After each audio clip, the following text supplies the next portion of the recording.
Okay, I think we're doing all right. Hello there, I am Drew Badger, the founder of EnglishAnyone.com and the English Fluency Guide. And in this video, we're going to talk about how to say exactly what you want fluently in English. All right, sorry about it looked like the previous video was not live, but here we go. Okay, I think we're doing all right. Let me know if chat is working. Just post a comment. Let me know where you are, or if you have any questions, feel free. This video is because in my previous live stream, someone was asking me about how they can say precisely what they want to say. So often people will have maybe a more general thing they want to say, or they can't really communicate specifically what they would like to say. And so I'd like to show you how to do that in this video. It's actually a pretty simple process. Really, this is about understanding different language patterns like a native so that you can start using these as well. All right, but the first basic idea, the reason I wanted to do this, again, there was that comment in that video, and I know a lot of people are interested in how to communicate, again, specifically. Good morning. Okay, chat is working. Nice to see that. So this should be a pretty interesting video. Hopefully, if you would like to communicate more accurately, precisely, exactly what you want to say, this will be a good video for you. The most basic thing, as I just mentioned, is we're talking about language patterns. So I want to show you how to use some of these. We'll review some of these in the video. But the most important foundational thing is that you can never be perfectly precise about your language because there's always something more to say. As an example, let's say I just want to describe this marker right here. I could say, this is a black marker. All right, now there's nothing really about that, so I could just say this is a black marker. So this is a black marker. There's nothing amazing or interesting about that. And again, I can even practice just using something like this, very simple description, but I could get even more specific about that. So I could talk about, this is a black marker that I got yesterday, or this is the black marker. So if I change this sentence slightly, so this is the, so now we're changing it from like a black marker to the black marker that I got yesterday. So this is the black marker that I got yesterday. This is the black marker that I got yesterday. All right, but even then, even with this sentence, it's still not perfectly specific. I could be even more like, this is the black marker that I got yesterday from my friend. This is the black marker that I got yesterday from the store. Or this is the black marker that I got yesterday for whatever. All right, so this is the black marker that I got yesterday for this class, for this video. Okay, so the reason I'm bringing this up, the reason I'm explaining this at the beginning of the video is because most people really worry about, they want to say exactly what they want, but you never can really get exactly what you want, even as a native speaker. But what you can do is learn to be more precise, and then you can feel more confident about that. All right. So this is not, it's not like a trick that you really can't actually say anything precise. The point here is that you don't need to worry about that. All right. So there's nothing wrong with saying this is a black shirt. This is a black shirt. All right. So this is a black shirt. This is a black marker, or this is a blue marker. All right, so that's perfectly fine, and you should get good at saying these things, even simple things like this, in English. I know a lot of learners, they want to say something much more complicated before they can even say simple things. All right, so the reason I'm bringing this up at the beginning is because you shouldn't worry about trying to be perfectly precise, because there is no level. Even as a native speaker, I could always say more. I could always describe something and it would still never be perfect. All right, so you don't need to worry about that. Is everybody clear about that idea? The reason, again, I'm bringing this up, I'm repeating myself because I want you to relax. So first of all, it's okay just to be communicating something. It doesn't have to be perfectly precise. So we begin, if we want to communicate and we want to become good and say exactly what we want to say, we first have to get good at being a bit more broad about something. And then we start adding more language patterns, and that's how we get more specific. Okay? I'll let a few more people file in. This is a good phrasal verb for people if you think about having rows of chairs and people have to move in. This is called filing in. So people getting in a line and coming in and sitting down. So even in a video like this, where people are not sitting in an actual classroom, I can talk about people filing in. So I can wait a bit more for people to file in. I will check on the chat, see how the chat is doing, but I really wanted to start the video with that. Hopefully everybody is enjoying their day. Marcelo, let's see, from Boca Raton, Florida. Nice to see you there. Hello, teacher. Hello from Cuba. Hello from India. Good morning from the Philippines, from Morocco. Look at that, people from all over the place. Why are your lives always very late at Brazil time? It's past 22 p.m., I guess 10 o'clock p.m. Well, this is where I live in Japan, and because I have learners all over the world, it is impossible for me to do videos at some time when everyone would be able to watch them. But the nice thing is that I make them available so you can watch them whenever you like. You don't have to benefit from the lesson by being live with me, all right? It's nice if you can ask questions, but most of the things people ask me are things I talk about. But I thought this in particular was a good topic because I know a lot of people want to. Basically, there's kind of like two problems. The first problem is that they're not communicating as well as they'd like. Like they usually just say the same simple things again and again. So this video is trying to help you with that and trying to make more interesting, more detailed, more precise sentences. And the other thing is people really worry about they have a lot of worries in their mind when they're communicating. Like, am I saying the right thing? Am I expressing the right grammar point? That kind of thing. So let's see here. Let's see, just check on chat as we go through these there. Let's see, Russell from Bangladesh, from Indiana. From Haitian, from Indiana. Nils is back. Nils is back from Wisconsin. Hey, sir, I just arrived now from Saudi Arabia. Shark is back. How are you? I am a little sad because I can't progress in English anymore. Shark, be specific. Tell me what exactly you mean by you can't progress in English. Everybody should be able to learn. What is that? Let's see. Tagara-san kana? From Japan. Nice to see you there. Hello from Canada. Hi, teacher. I can understand your English, but I can't speak. Well, this video should help you. Can you explain yourself in Japanese as in English? できるよ。なんか説明したいよ。もうほとんどね、みんなはもう日本語がわからないから。日本人がね、すごいあまり僕の動画あまり見てないけどね。けどもちろんね、日本語で説明もできますけどね。みんなわからないからね。それできないね。やらない方がいいね。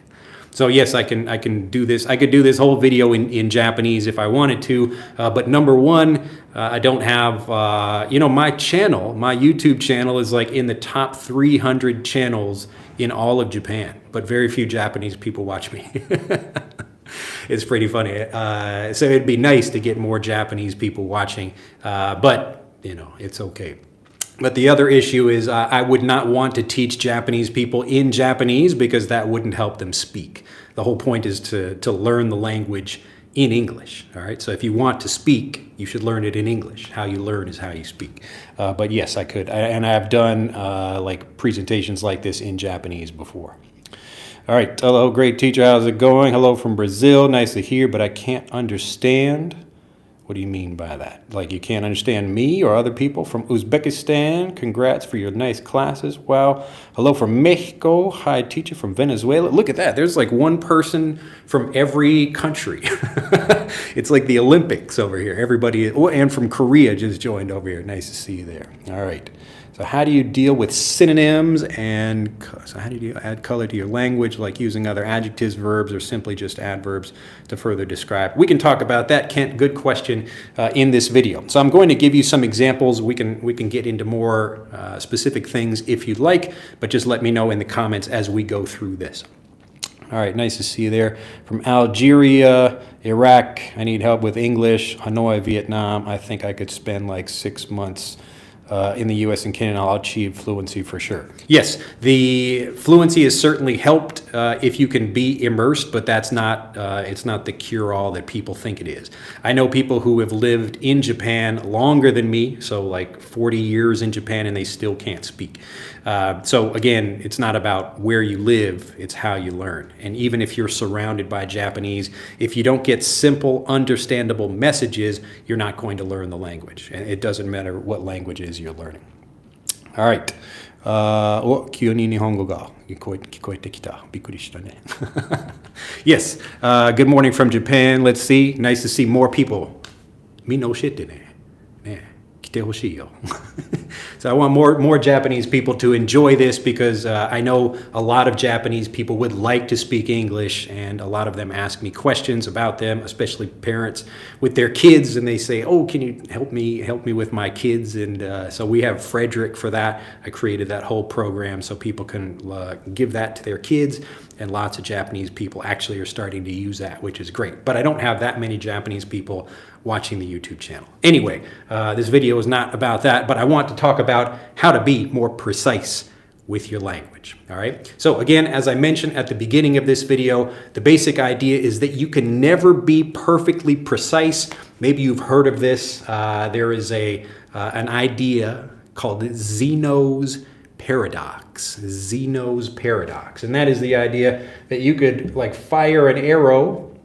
I could shoot an arrow from one location to over here, and I could make it go like half of the way each time, and it would still never approach. It would still never hit the target if I have the arrow move half the distance each time infinitely. So it's infinitely moving closer and closer, but it never hits the target. All right. So this is the same idea of I could continue to explain more and more and more and more about something, but it would never be perfect. All right, so you don't have to worry about trying to explain exactly what you want to say. The goal really is to begin, so I have my little triangle here. We begin with something broad that you can say.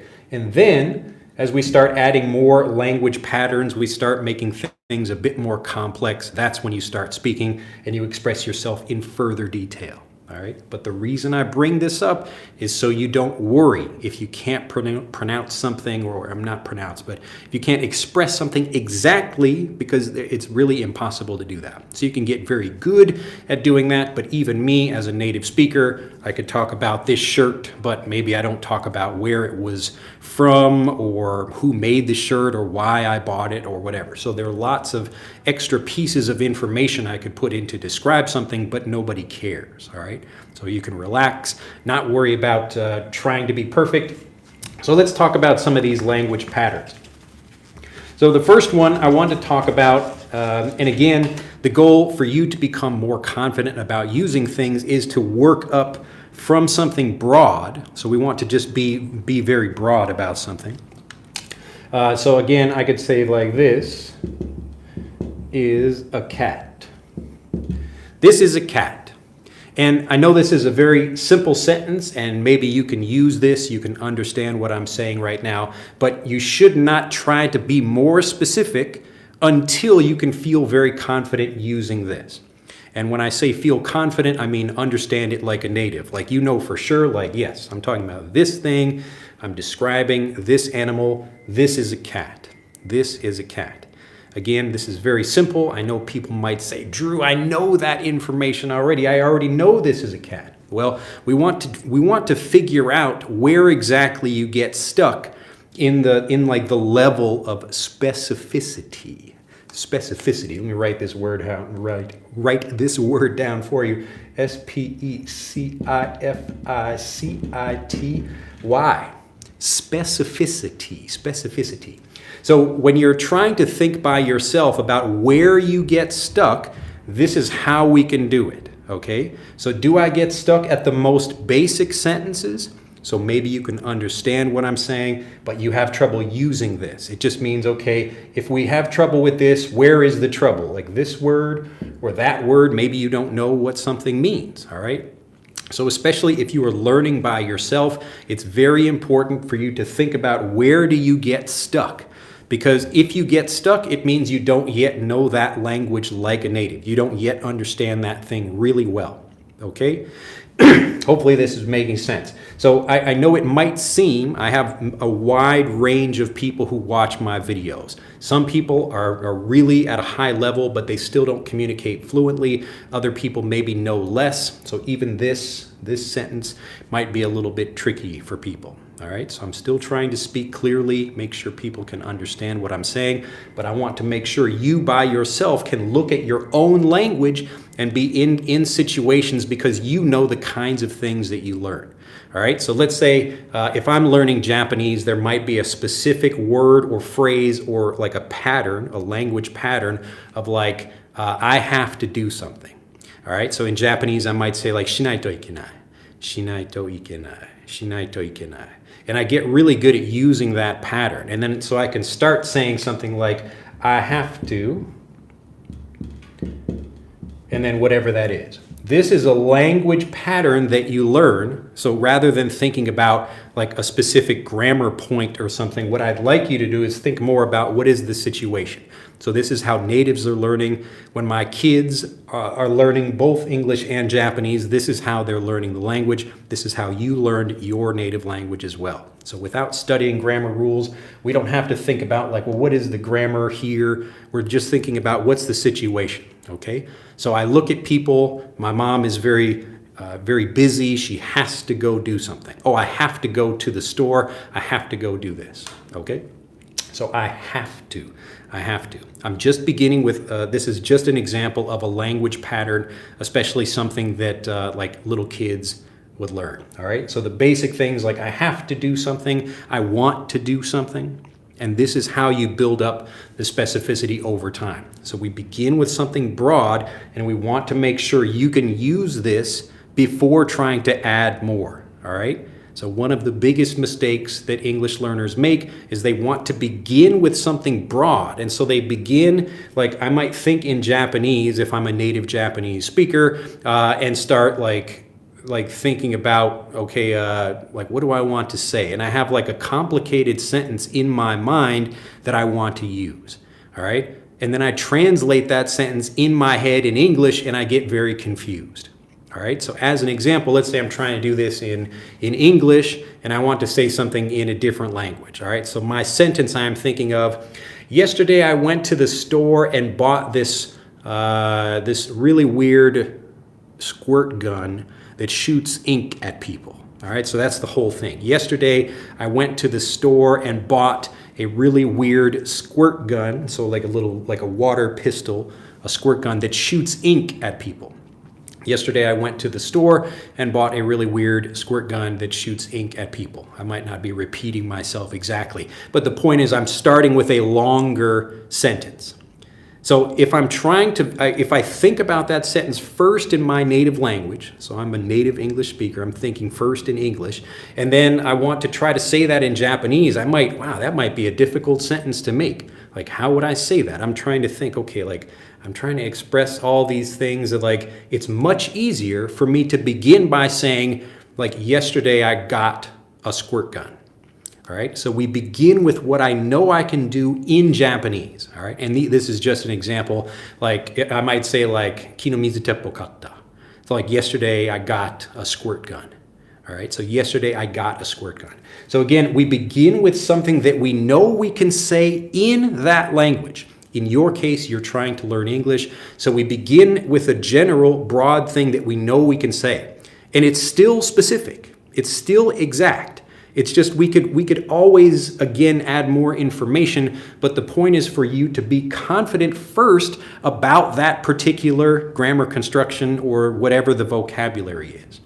Is this making sense? All right, I know I'm talking a lot. I'm excited to get this out there because I know a lot of people are excited about this idea. They want to do this.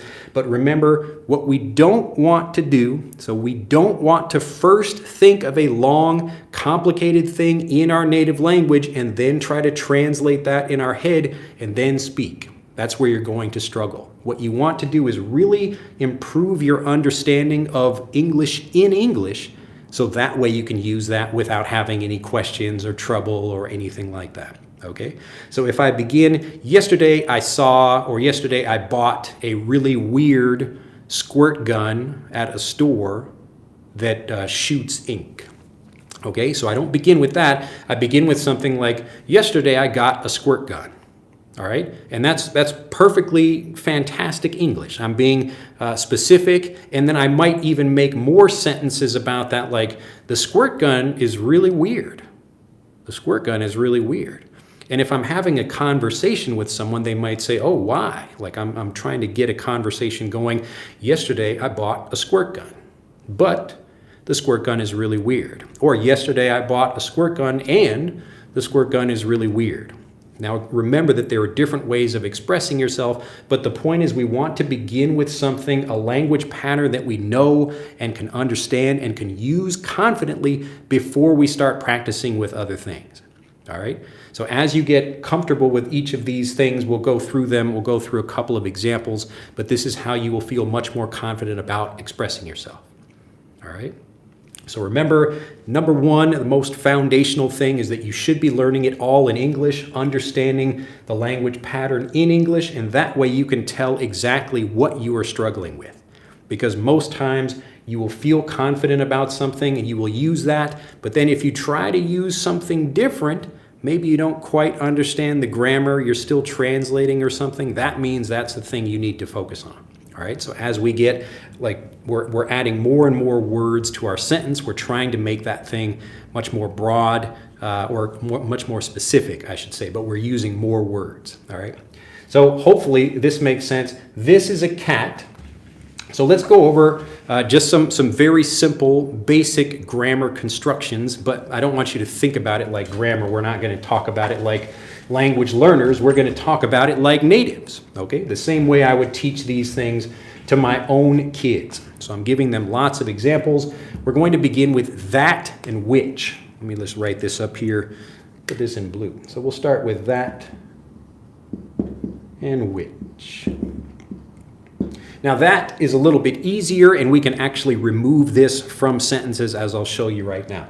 So this is a cat. This is a cat. Now I want to add more information. I want to be more specific about what I'm explaining. This is a cat that likes milk. All right? So I'm still talking about the same cat. There's really, logically, there's nothing more specific about this because I could get infinitely more specific and still never be perfect. So don't feel bad if you're not expressing exactly what you want to say like right now. It's okay. What I want you to do is feel good about being able to express just this, and then we can move deeper into being more specific. All right? So this is a cat that likes milk. And this is just one way to say this. I could say, this cat likes milk. That's fine too. This cat likes milk. But if I want to introduce something, this is a cat that likes milk. And then I'm just practicing this, like if I know how to say this, and I'm practicing adding more into these things, like this is one idea, this is another idea, and I'm learning to connect these like a native. So this is a cat that likes milk. This is a cat that likes milk. All right? So this is a cat that likes milk. Or if I want to say which is a little bit more complicated because which is what we add when we want to put some kind of extra information in there. So this is a cat like which likes milk, comma. So this is one idea in here which we do not need to add. All right, that's why we're using which here. So which, pardon me, which likes milk that I got yesterday. So I could not even put in this middle clause. So this little section right here. So I'm talking about the cat likes milk, but I could just say this is a cat. So I begin, if I'm talking with someone and I feel confident using this is the only thing I need to use this, I can continue using this same construction in like just continue talking more about the cat if that's all I feel comfortable with. So that's fine. As an example, this is a cat. This is my cat. This is my cat. All right, so basically the same idea. This is this. So this is my cat. This is the cat I got yesterday. So I can begin with, this is a cat that I got yesterday, or I could say even more specifically, this is the cat I got yesterday. This is the cat I got yesterday. And typically this is if we already introduced it somewhere. So maybe you and I were talking on the phone. I say, hey, I bought a cat. And then you come to my house and I say, look, this is the cat that I got yesterday. Okay, this is the cat that I got yesterday. Now I can add more information here to describe the cat more, but I don't have to do that. It's just if I feel confident and comfortable about putting this extra information in there, but it's not necessary. All right, does this make sense? So we can continue to make something more and more specific by adding more and more information, but there's no point where we really get to like perfect explanation because there's always more to explain.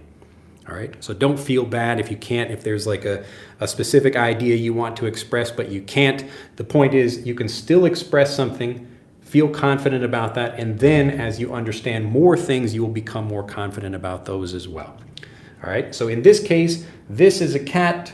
This is the cat that I got yesterday. I cannot use the word that. I don't have to say that.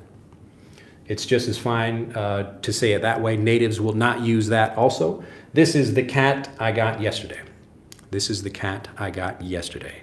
So we want you to feel very comfortable about introducing something and just describing a little bit more about that. But if you feel even more confident, you can put something else in there.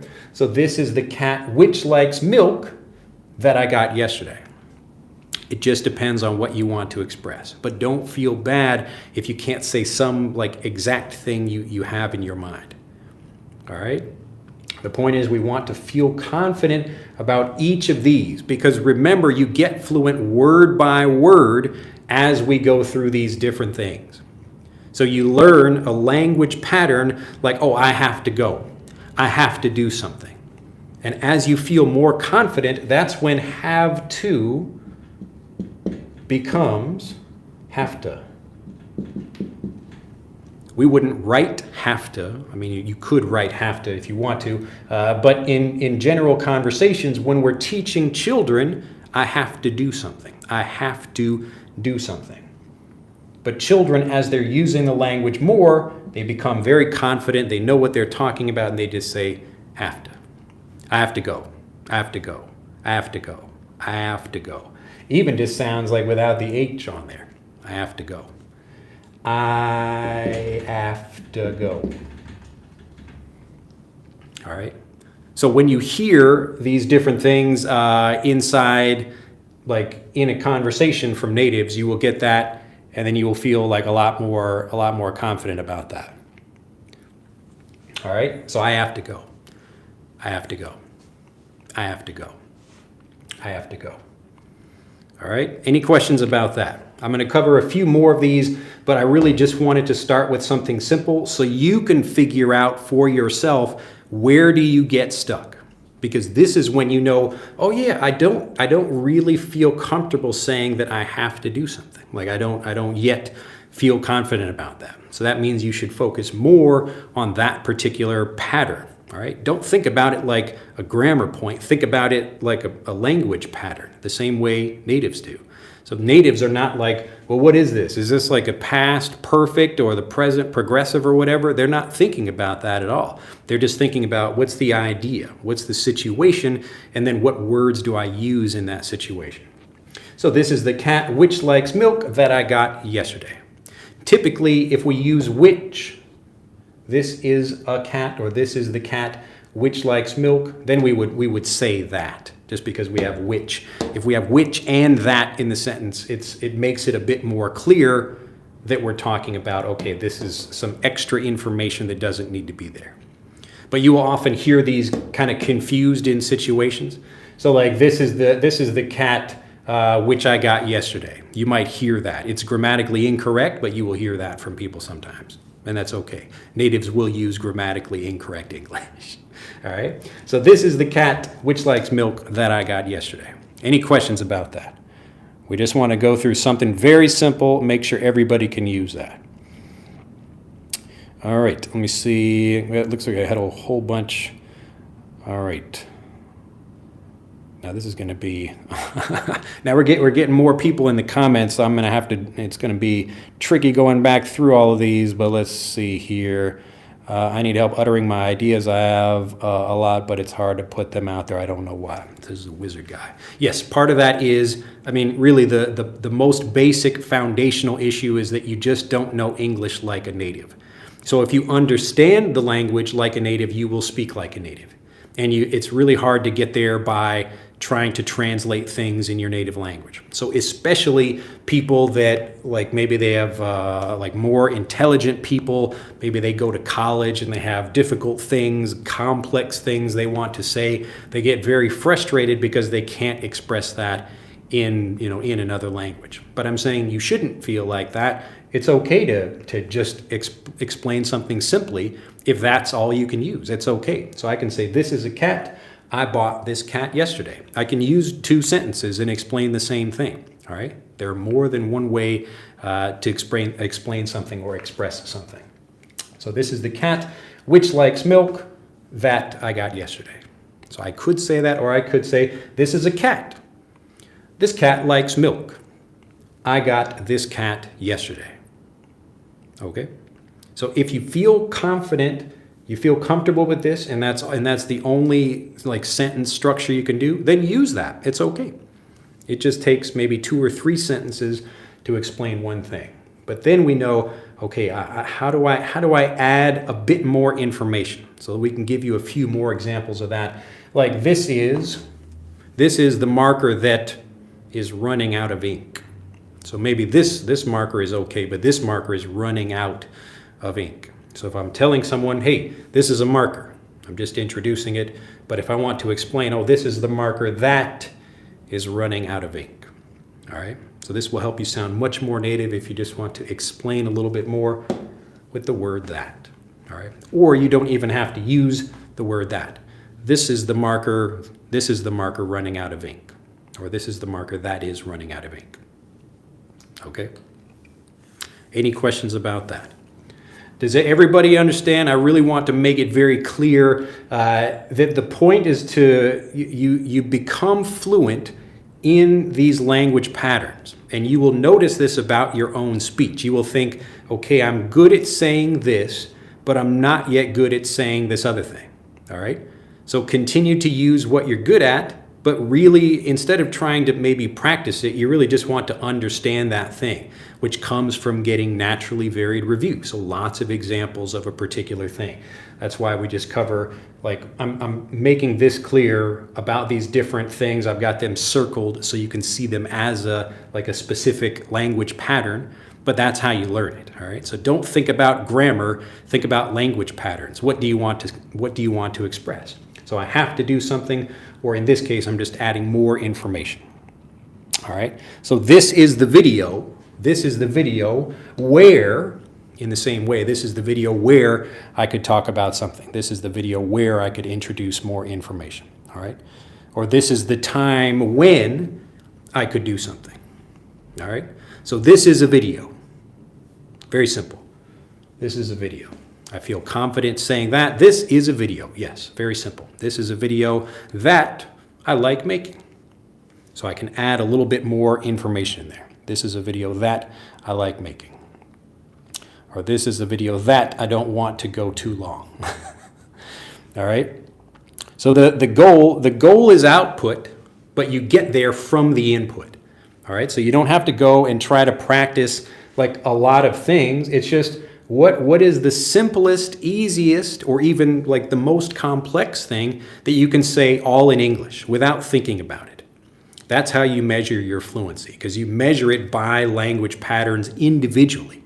You don't get fluent in English, you get fluent in individual language patterns. This is why you can say this, but not something else. So you can be fluent in this one, but maybe not fluent in adding more information.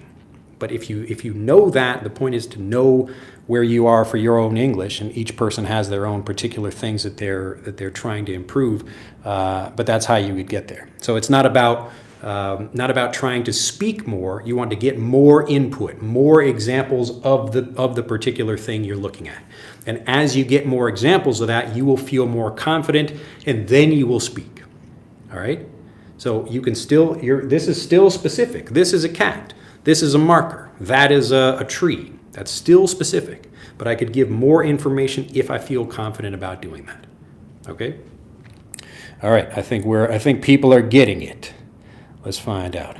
All right, right. I need to speak English sometimes, no matter how poor it is. If I don't output, my speaking will not improve. All right. So I really want, again, just to make that clear, that you become more fluent as you understand the language better. It's not about you trying to speak more, but you should feel confident expressing at whatever level of specificity you can.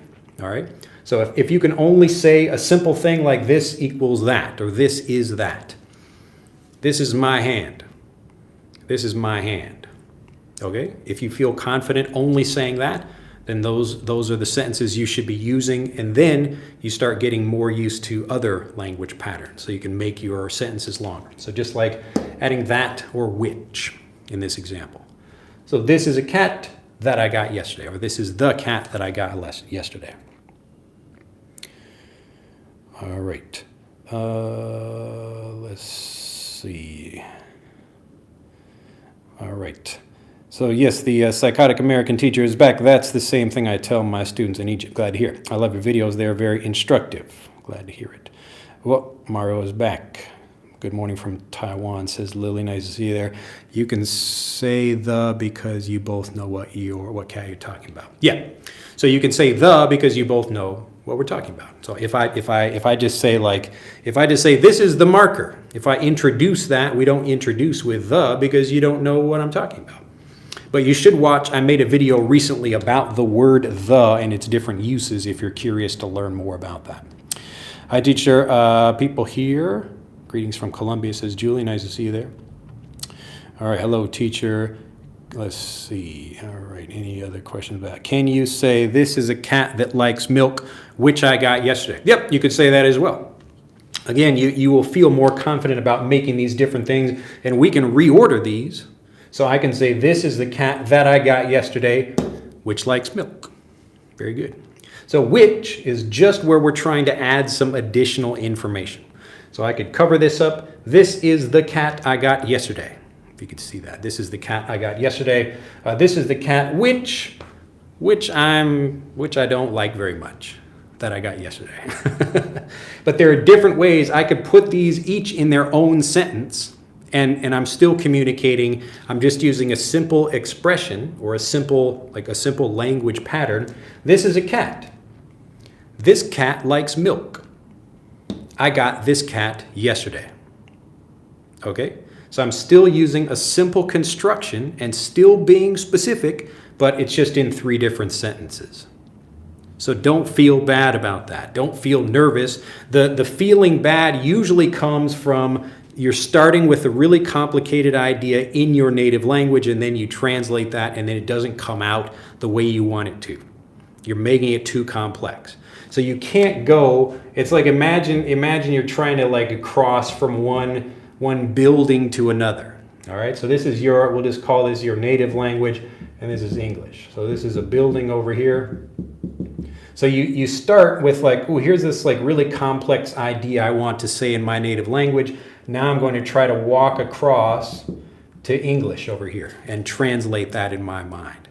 All right, and of course, you're feeling worried as you try to walk across this little line. How do I translate this? Oh my goodness! And then you fall down and make a mistake, and I couldn't express it the way I want to. All right, it's much easier to do this. We're going to cross on the ground and go up that way. Does that make sense? So rather than translating in your head, so you don't take a complex idea and try to translate it, go to the next building. We start down here. Okay, what do I want to say? What can I say in English? And then you just walk, it's I just walk across nice and easily. Oh, this is a cat. I can say that. This is a cat. and then I move up in English. This is a cat. The cat likes milk. I got this cat yesterday. So it's okay. You can be specific even with a simple construction. All right, even with a simple sentence. This is a cat. The cat likes milk. I got this cat yesterday. Nobody will feel bad about that. You're still communicating well. All right, but if you want to try to put them all in the same sentence and you want to say something complex, you have to feel good about each one of these pieces. All right. Now, forgive me because we do have more comments. If I'm skipping any of them, I'm not. I'm just trying to go very quickly to make sure I see all these things. Let's see. Can you say this? Well, you'd say, this is a cat that likes milk, which I got yesterday. Yes. So this is a cat that likes milk, which I got yesterday. You can say that as well. All right. That my problem. I use a low register when I'm speaking. You mean you speak like with the volume of your voice? Is that what you mean? Usually people that, if there's some kind of issue people have, the main reason for that is because they lack confidence in what they want to say. They just lack confidence, like, I don't know how to make this construction. So we don't begin with something first. Don't start with a complicated idea in your native language. Begin with something simple. Okay, it's okay if you need to translate. I don't recommend you do. You should be learning everything all in English. But if you need to start with something simple, go up through the English like that, just like this. Okay, use the simple constructions, and as you get used to these, you will start using more difficult things. Or maybe you will learn an idiom, or you will learn some interesting phrase or cultural reference that you can put into that. So this is the cat I was telling you about. This is the cat I was telling you about. This is the cat I was telling you about. So I can begin something. This is the cat I was, and then we're explaining something like yesterday I was talking to you on the phone, and today I'm showing you the cat. Look, this is the cat I was telling you about. This is the cat I mentioned yesterday. This is the cat I said I would buy. So there are all kinds of more complicated things I could put in there, but there are still different ways of doing this. So you don't have to feel bad about not using any particular one. All right, let's see. Brittany, there's something called Google. Oh my goodness, let's see. Wizard Guy says, I teach ESL students. However, yes, I do have struggles stating my ideas, which I know are super great. Or in this case, you would say that are super great. All right. So I know unless you put the comma in there, yes, but you can say either one of those. It just depends on if that's important for that information or not. Let's see.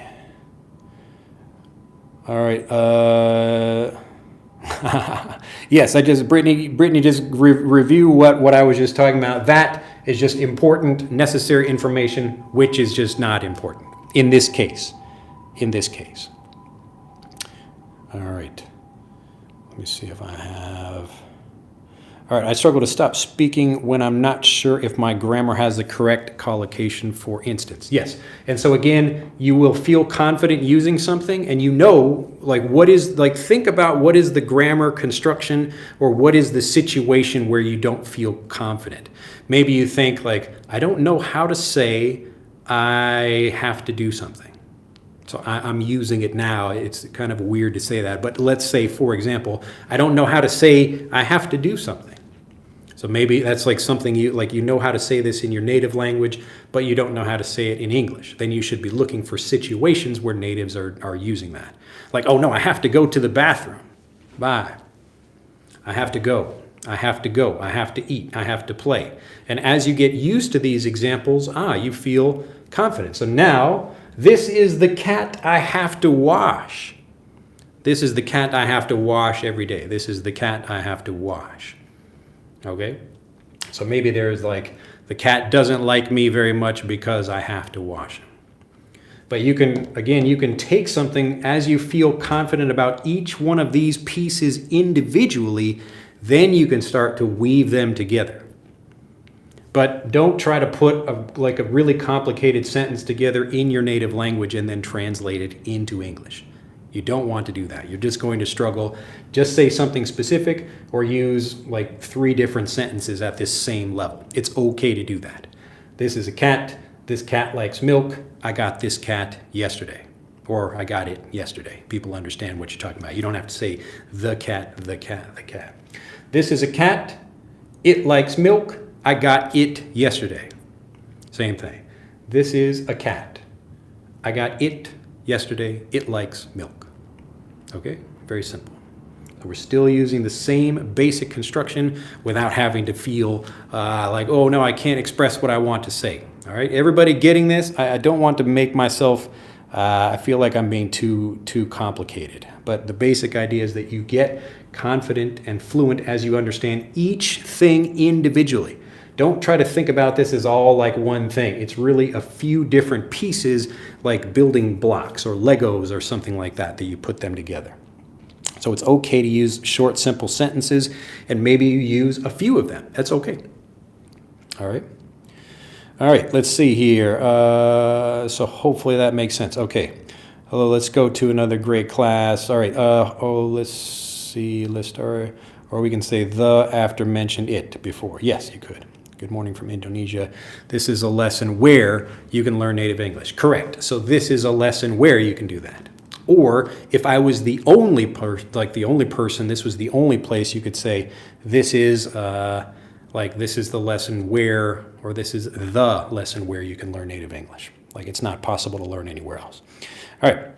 So first we should know English patterns. So first we should know English patterns. Yes, that's exactly what I'm saying. So you learn these as you understand the situation in English. The point is not to translate from your language into English, it's to understand something. So as an example, if I'm teaching you Japanese, aoi maka, maka, maka, maka. Ao, ne? Ao, kuro, aka. Aoi maka, kuroi maka, akai maka. Now, just by giving you that quick lesson in Japanese, you're understanding, or you're starting to understand, the names of colors, and you also understand some grammar. All right, so in Japanese, we have the adjective before the noun. I don't want to explain a lot of like grammar, but to kids, it's like, oh, like aoi maka, kuroi maka, kuroi shatsu. Same thing. So you learn, okay, like in Spanish, the adjective comes after the noun, but in English it comes before. And so you learn the patterns of these things and you understand them in English, which helps you use them fluently. If you feel like you need to translate, it means you're at like your level of communication is too high for what you're trying to say. So go back to something simple, get really good at that, and then just introduce one new thing. All right, like one new thing. This is a cat that I like. This is a restaurant that I go to often. This is like a location that I really enjoy. Okay? So don't think about grammar, think about patterns. The point is not to learn in your language and think about it's like patterns of what happens, what do people say in this situation. So I drop something on my head, ouch. In English I say ouch. And that's why my kids, they drop something on their head or whatever, and they say, ouch. They're just copying what I'm saying because they're connecting the situation with the grammar or the situation with the vocabulary. Let's see. Okay, so Kent says, in case this escapes your mind, how do you deal with synonyms? Oh, I add color to your language. Yeah, so this is how you do it. So remember, there are multiple ways to express a particular thing. So I could say, like, this is a crazy cat. This is a funny cat. This is a really lovely cat. And you can think about it like being more detailed, more specific, like more advanced or complex, more detailed, with your exactitude. So exactly what you want to say. So I can go into more detail. This is a beautiful yellow, purple, and white cat. And I could go into more detail. This is a beautiful white, purple, and yellow cat with lovely, soft fur. This is a beautiful yellow, white, and black cat with lovely fur that likes to walk out and go swimming and chase cats. So I can continue to make it more and more specific, to add more information, but it's only if I feel confident about those language patterns. So we want to begin with something simple that you can say, that you don't have to translate in your head, and as you get good and you really understand these things well, then you can start sticking them together. All right? Now I want to give you some more examples before we do this, but make sure I just answer the last. I want to become fluent for going to work in a call center customer service. Yeah, so you can just say, I want to become fluent. And this is actually the next thing I wanted to talk about, which is for.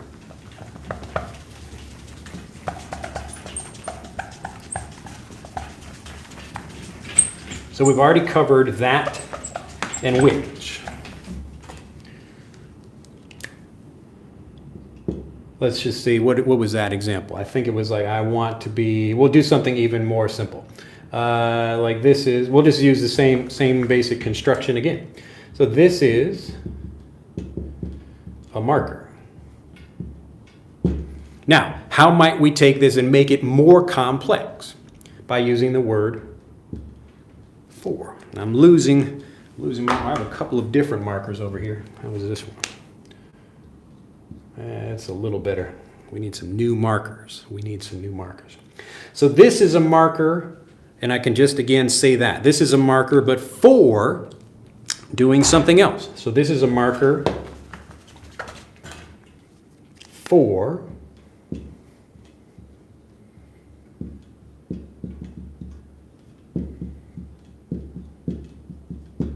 so I erase this, and I want to add more information. This is a marker for correcting papers. So if I want to, like, I have maybe a red marker and a blue marker and a black marker. All right, so this is a marker for correcting papers. This is a marker for work.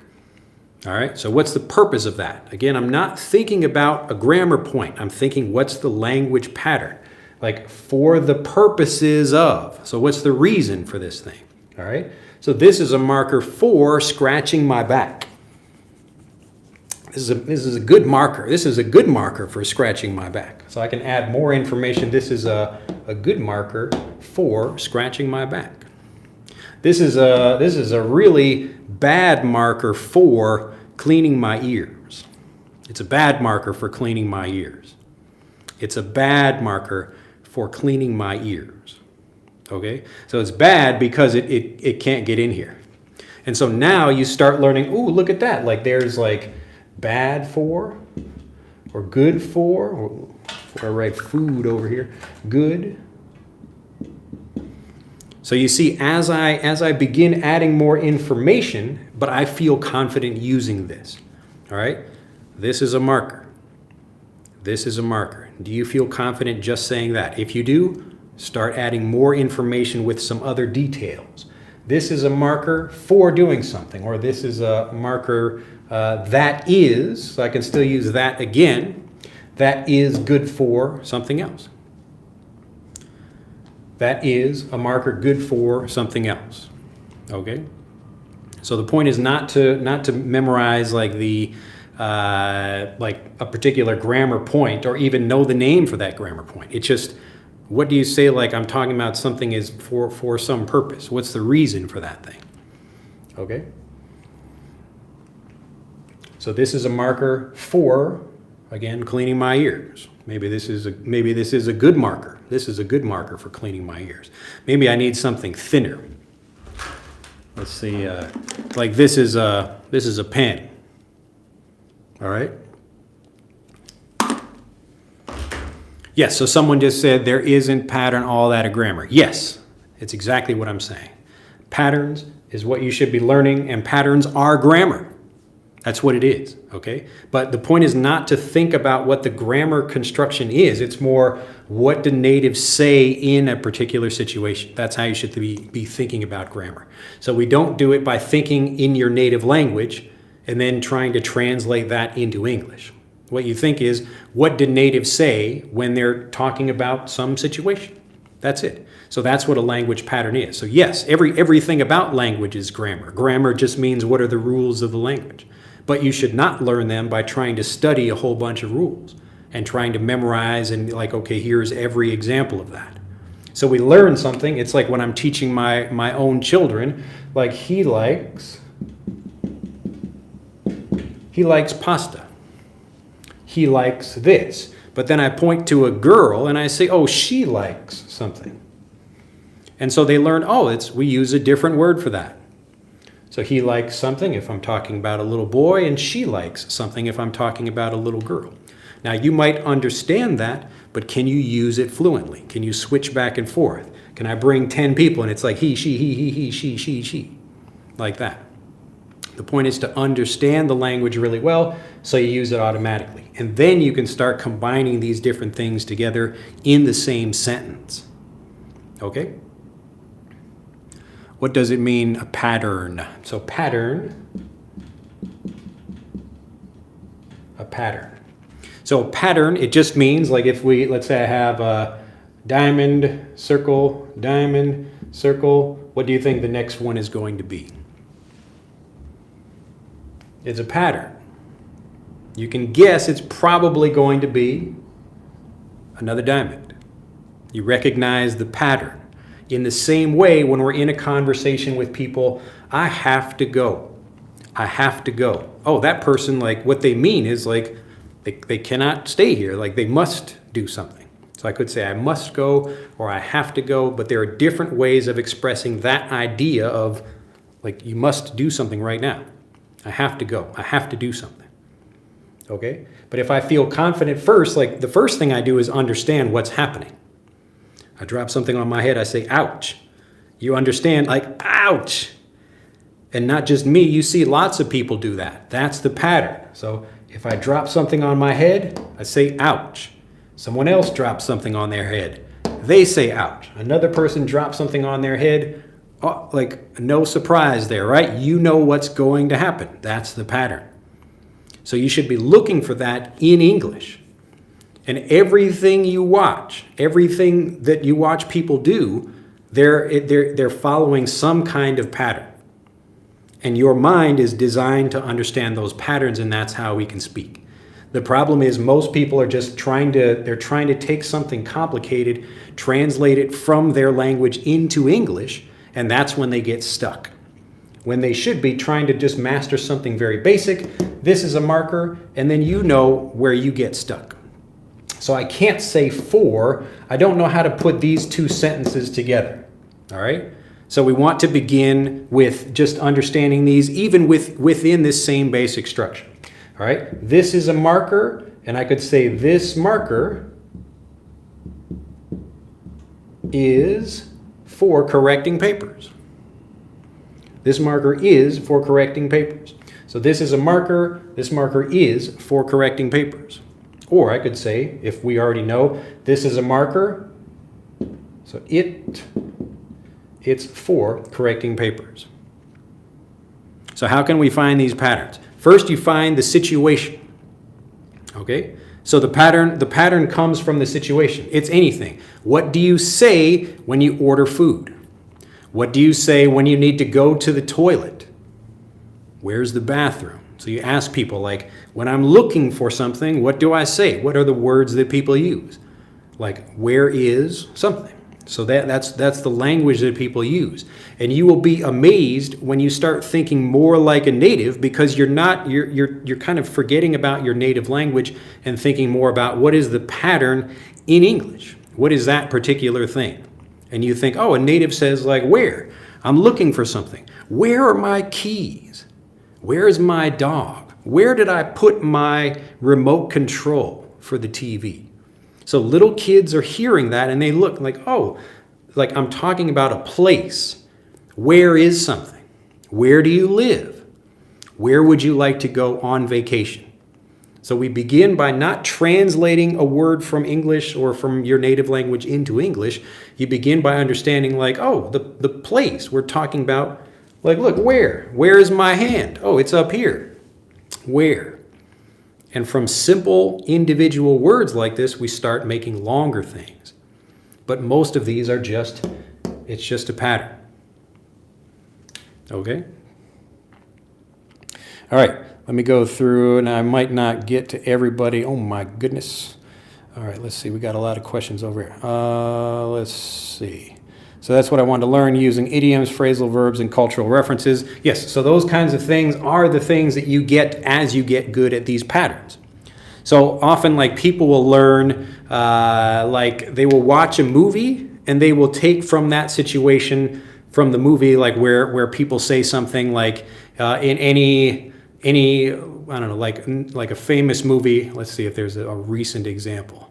So I give maybe like a Die Hard example because Nils was watching this. I don't know if Nils is still watching, but Die Hard example is like, what are some like so there's a scene in there, like a cowboy movie that like the main character is talking about. And he says like yippee-ki-yay, yippee-ki-yay, and this is like a cowboy. It's just something a cowboy says, and so like the bad guy, this German guy, is saying like, what do you Americans say, like yippee-ki-yay or whatever. And so he's taking that quote from something that's just a cultural reference. Yeah, Nils is back. All right, Nils is back. Okay. So that's the kind of thing, like when you learn a cultural reference, it's like there's like a particular thing you learn for a situation, and so that's the like reference you could use for that instead of something else. So in Japanese, I'll just give you a quick example. Like I could say I'm surprised, like the common way people say that, like when they're surprised by something, it's like, oh, bikkuri shita, bikkuri. So I'm surprised by something. But I will make a joke. I will say like bikkuri donkey, which is the name of a restaurant, which like it's just a silly thing to say, but Japanese people find it funny, you know. So that's like a joke that I made up. All right. But it's the same thing. I'm taking like a cultural reference. This is the name of a restaurant. So kids especially, like they will like find that funny. Okay. So when you're looking at things like where do we get all these patterns? Like the patterns are everywhere. Everything people do is a pattern. Okay. All right. Let's see here. All right. I'm talking too much. Miguel says, hello from Argentina. I didn't know about patterns, and thinking like this, it is much easier. Yeah. So again, like think like patterns and you will think more like a native. One day I thought Western people's brains is different from Asians. Well, maybe we do. Who knows? I don't know. So this is the cat which I got yesterday is incorrect. Yes, so it would be incorrect English. You would hear that in conversations anyway, though. Some people use that. Or you can just say, this is the cat I got yesterday. So you don't have to worry about which one. All right. Could you create a video teaching us common phrases spoken in call centers? Common phrases spoken in call centers. Well, that's the kind of thing you should be getting those phrases from the people at the call center. I bet they have recordings of those calls. I would hear about those kinds of things. I would get that information from the call center. I don't work in a call center, so I don't know. I can imagine, but you can probably get that from that same thing. Should I say that who I know, he's tall, or that I know? Usually if we're talking about a person, like he is the person who is tall. He is the person who is tall. All right, we talk about that when we're talking about things or people. And rather than try to remember that, it's better to just get lots of examples. And then you will see, that's interesting. When people are talking about people, they say who. This is the person who does whatever. So he does something. All right, but this is like the company that does something. This is the dog that does something. So when we're talking about people, we use who. Or the time, we say when. All right. Do you go to the gym? Do you go to the gym? Not do gym. Yes, you would say, do you go to the gym? You don't like do a gym, you do exercise. So a gym is a place. But you could do gymnastics, which is like the physical activity. All right, do gym is acceptable. No, it is not. Nobody does the gym. I mean, you could say like, yeah, I'm like doing the gym today, like in that kind of expression, but like we wouldn't ask a person normally like, do you gym? Nobody would say that, do you gym? But like, I do the gym on Mondays. So again, you see how like the pattern gets more specific. So we might not say, do you do gym? So no one says that. But I might say, yeah, I do the gym on Monday. It just means I go to the gym. All right. Like I do this kind of thing in that way. All right, Eureka, there is no such thing as do, Jim. Jim is a noun.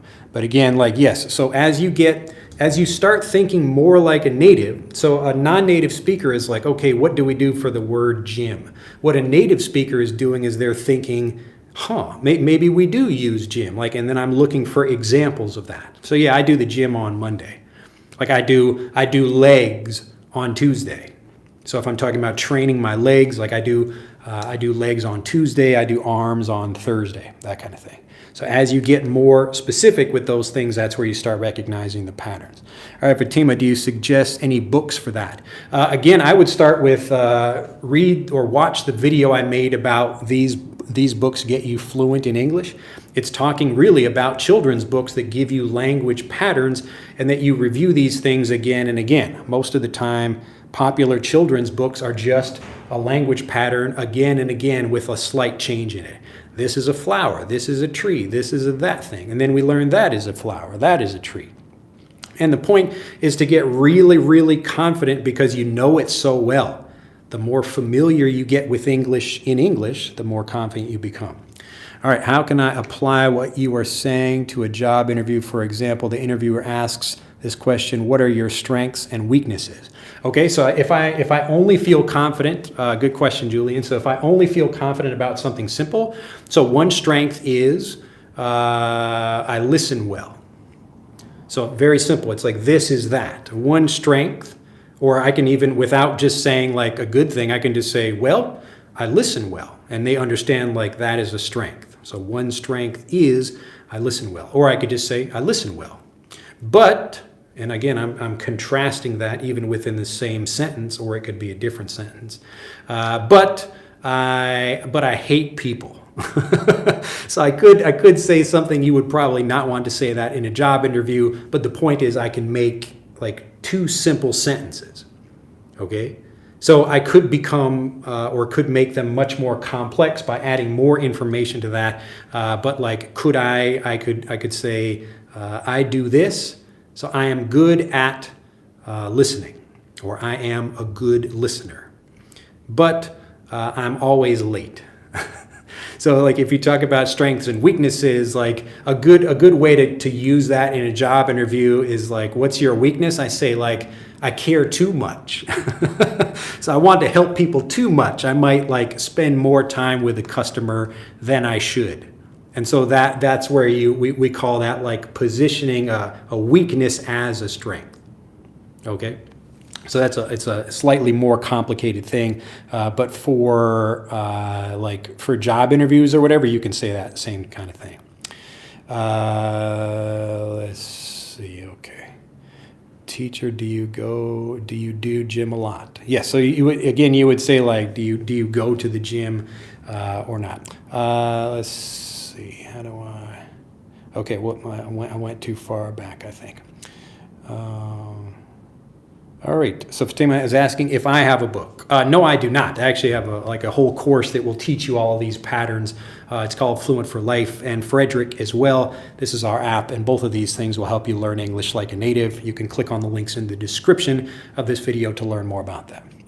5W rule, how do you like it? Oh, you mean like who, what, where, why, and when? Plus how or whatever, like the question words.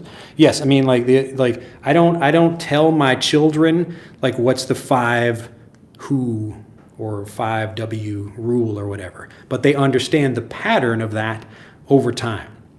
So if I ask them lots of questions like, where did you go? Who did you see? Why did you do that? When did you go? They're hearing these, it's like, wow, that's interesting. A lot of those question words start with WH, all right? And then we have how as well. But like another one, so a very basic thing that I'm teaching right now to my 4-year-old is if we're talking about examples of something. So again, very simple thing that I'm practicing with my younger daughter. So like, do you like whatever? So do you like something? So I could say, do you like bananas? And then she just says yes or no. And then I could ask again using this exact same construction. So this same pattern, asking a question, do you like bananas? Do you like pizza? Do you like apples? Do you like whatever? Okay, so I'm just getting her used to that. Even though she doesn't have to say the expression or whatever, she understands what I'm talking about. Do you like this? Do you like that? Now I switch it a little bit. So I say, do you like bananas? And then, how about? How about strawberries? How about the color blue? How about whatever? So this is like a now I'm connecting this to make a like more of a conversation, and I'm changing it slightly. It's the same basic idea. Do you like this? Well, what about that? So she's learning these different constructions. They're all the same thing. It's all the same thing. Now in this, like, do you like is usually we begin a topic or begin something about this particular thing. So do you like computers? Well, how about tablet computers or whatever? Or how about laptop computers? What about this? What about that? All right. So rather than just repeating this same thing, I can do that. I can say, do you like this? Do you like that? Do you like this? Do you like that? But it sounds much more natural as we start adding a little bit of something different in there. But they mean the same thing. All right. So I'm talking about this. What about this additional thing? So we start something additional, something more, something extra, another thing. What about this? How about that? And this? Very simple. Do you like pizza? Yes, I do. No, I don't. How about tacos? Yes, I do. No, I don't. What about apples? Yes, I do. No, I don't. And ice cream? All right. So people understand we're still talking. It's like, do you like, do you like, do you like?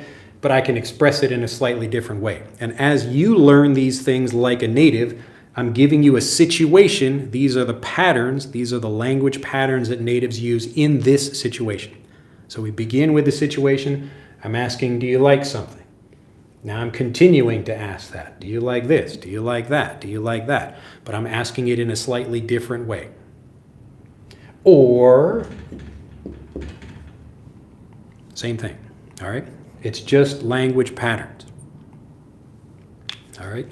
All right, here we go. Let's see if we had any more of those. Let's see. So saying I do the gym on Monday sounds very weird unless you have a sexual fetish for the gym. Yes, you could read it that way. But again, like typically you wouldn't often people will go to the gym like every day or 5 times a week or something, but they do a particular thing. Like today is leg day. Tomorrow is arm day. Today is back day or whatever. All right, could you tell us about way of learning and teaching English, about your way? You should watch Bellatrix, the video I have about how to teach English as a first language. Watch that video on YouTube. You can find that on our channel. Yippee-ki-yay, I have learned a lot today. There you go. Bill says, thankful to you. I love your method of teaching a lot, so thank you. It's my pleasure. Hello, teacher. Please tell me the app to improve my vocabulary and tense. So you should get Frederick. Just click on the link below this video and learn more about that. But Frederick will teach you like a native to help you understand the situations as a native speaker.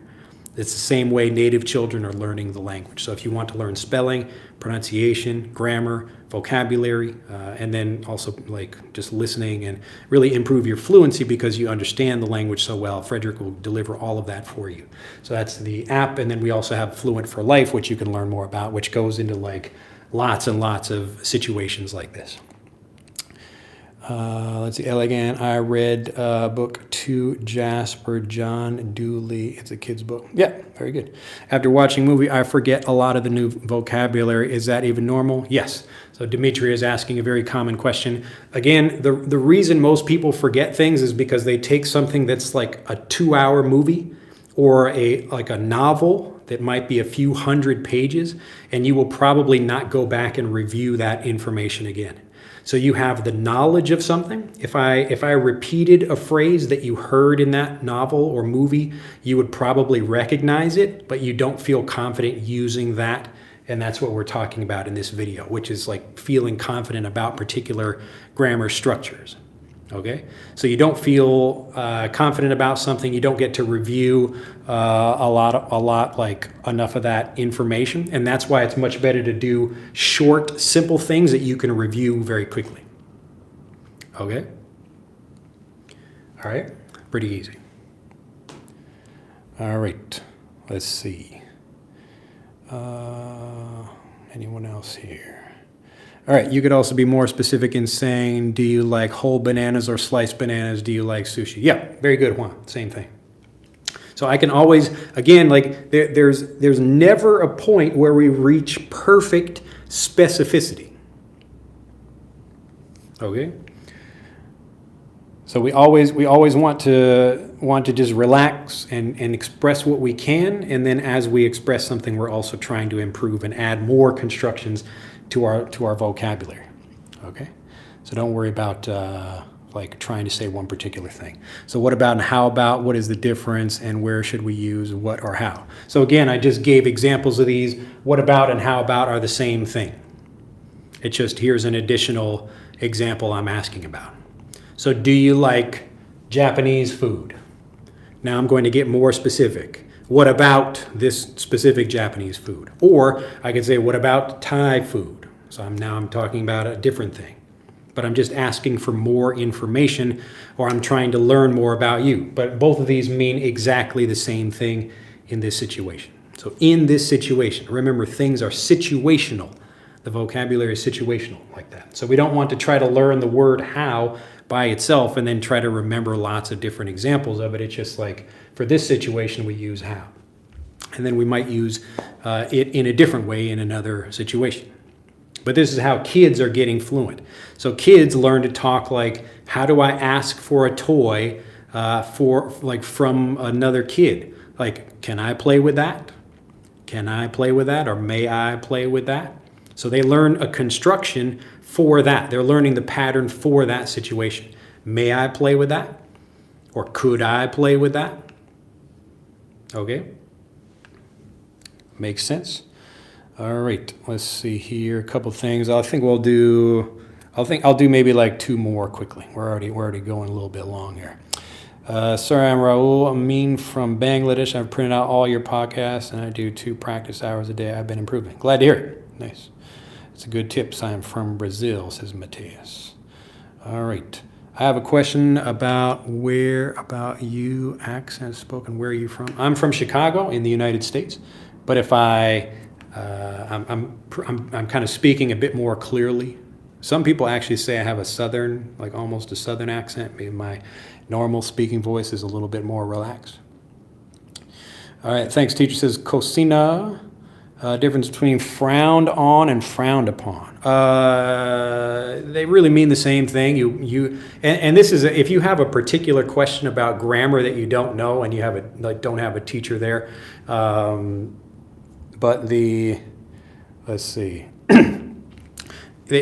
you have trouble like knowing which one is the correct one. I would just do like Google both of those and see which one gives you more examples.